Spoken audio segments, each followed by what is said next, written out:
Happy Wednesday, everyone. I'm Pastor David with our midweek message. So here we are on April 1st, April Fool's Day. I've always enjoyed this day because it gives us a reason to be just a little bit silly or do something unexpected. 2 years ago at our church, if you were around, you'd remember April 1st was on Sunday and it was Easter. It was a huge day. I was looking at pictures of that day this morning and I was reminded of our nice little trick that we played on the congregation by handing out micro bulletins, which were about this big, and they were intentionally so small that people could not read them. Then when enough people complained about the too small to be able to read bulletins, we had the ushers pass out the regular bulletins for that day, and those were the newspaper-sized bulletins. We opened them up and it covered over everyone that was sitting in the pews. What was so neat as I was looking at the pictures this morning was seeing all the smiling faces on everyone holding those giant bulletins. We were laughing, joyous, happy, and that was even some of those people that never smile, never have fun. That kind of seems like a long time ago, though, doesn't it? Instead, today, we're in this weird world now where many of us are at home, working from home, if we still have jobs, overseeing the education of our kiddos from home, not really going anywhere except maybe outside in our own backyard. I know a lot of you, like me, have often forgotten what day it is. As a reminder, today is Wednesday. It's hard to tell sometimes because it's just like yesterday and it's going to be like tomorrow. We're kind of stuck in a loop that never stops. But we've been there before too. Before all of this coronavirus stuff went down, many of us were caught in a rat race of life. And that was a dangerous enough loop on its own. So right now, I want you to take a moment with me. Just pause from that loop that you're in right now. Pause. Take a deep breath.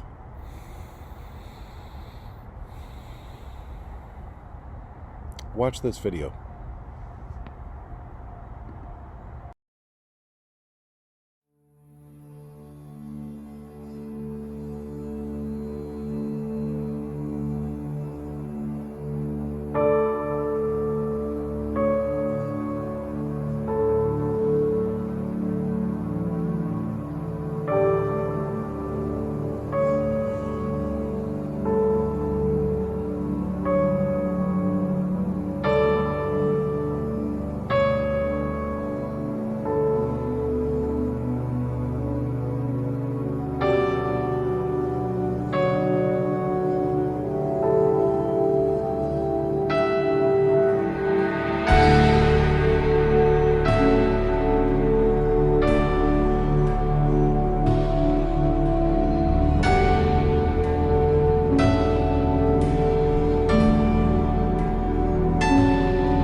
Sometimes we do need that reminder to look up, to turn our eyes on the Lord, and not be consumed with the things of the world around us.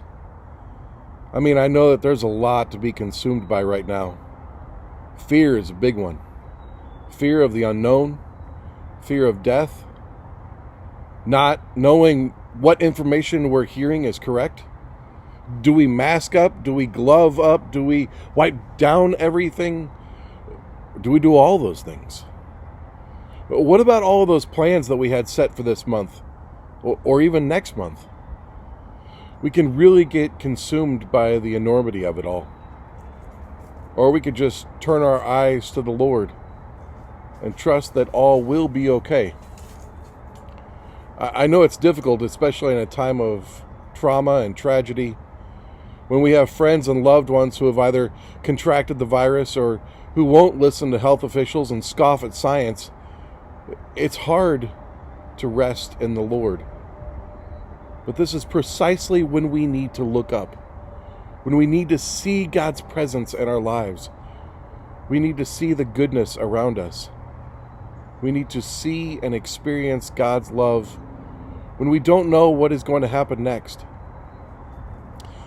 So my prayer for you this week is that you will find time to look up, to turn your eyes upon Jesus. Find that source of strength in these difficult times. Okay, for just a few announcements, Reverend Sarah is continuing her Monday and Wednesday afternoon story time for kids. The next one will be right here on this YouTube channel this afternoon.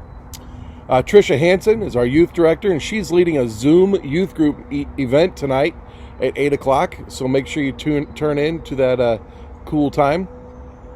Tomorrow, we're going to do something new also, and we're going to host a Zoom call with Maddie Jackson. Maddie is a member of our church who's currently working at Yellowstone National Park, and she's going to lead us in a fun, informative session on the wildlife at Yellowstone. Now, that's Thursday at 12 o'clock noon. If you want an invite, make sure you contact me, and I'll get you an invite set up. That's going to be a Zoom call. Friday night, we're hosting our normal Job Bible study on Zoom at 8 o'clock in the evening. This week, we're going to be adding small group discussions to our class time. That should be a lot of fun. And this weekend, we'll be celebrating Palm Sunday. Our worship leaders will be gathering together on Saturday and live streaming that service Saturday afternoon. But if you want to join us on Sunday, it'll be right here on this YouTube channel. And just a note about next week, we're going to be holding a live streamed Good Friday service at 7 o'clock p.m. So we hope that you'll join us for a Good Friday service, 7 o'clock Friday night. And then our Easter Sunday service will be live streamed at 9 o'clock a.m. on Sunday right here on this YouTube channel. In between, on Saturday the 11th, we're working on a really cool Easter egg hunt event. We know that we can't go around, we can't touch people, we can't, be in large groups or anything like that. But we've got some creative ideas on how we're going to do an Easter egg hunt event. And so Sarah's going to have more about that this weekend. Friends, we really do hope that you are well. We're praying for you, and we thank you for your faithfulness to the Lord and to PCOTW. God bless you. We'll see you later.